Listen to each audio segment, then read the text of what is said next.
This is how I bleached these knots beautifully on this pre-colored wig. These are what the knots are looking like. So, as y'all know, I've been doing a lot of wigs recently. This one is from Wiggins Hair. I saw that video. My friend M sent it to me because I've been struggling a lot. You guys already know this with bleaching the knots. So, we're going to try out the color remover technique. Her technique was to use a color remover and a developer. We do not have her exact product. She used the L'Oreal color remover and a 20 volume developer, but we have 30.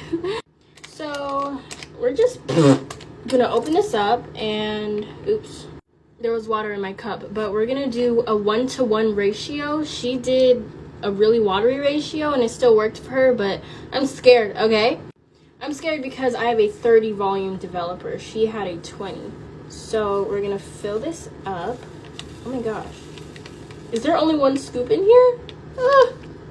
So that's all the color remover. We're gonna do a 1-to-1 ratio. I'm gonna put it in here. Sour. It smells sour. I'm gonna sneeze.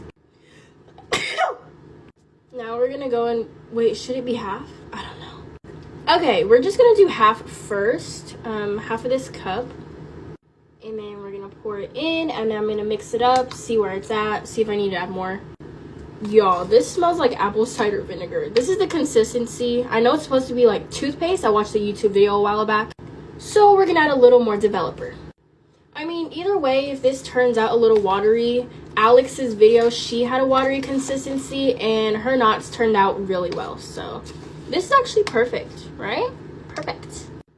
And y'all, there was a comment where it's like, do brands just send you wigs to mess up, blah, blah, blah. I was like, bro, I'm trying. And like, if this doesn't work, y'all see this. This video is proof that I am trying, okay? So we're gonna go in with a generous amount. And then I know you have to like press it in. So hold on. I feel like I should put more developer. Look, y'all. That's what I'm doing. And then like this side is looking like that. Yeah. So I did put more developer. It's still fine, you know. I mean, Alex's one is really watery, so I don't see much problem. Y'all, I'm like almost done with this, and I feel it burn. It's burning. It's heating up, and it smells like vomit. I think it's a good thing. How long should I leave it on there for? There's 30 developer on there. Jesus, I don't know if that was a good idea. So here's what it's looking like. Let me tell y'all, I could feel it heating up. I don't know if it's like a bad chemical reaction or if that's supposed to happen. Yeah, it smells like vomit. And like, look, I overlapped the knots. I'm pretty sure it's supposed to be like that, right?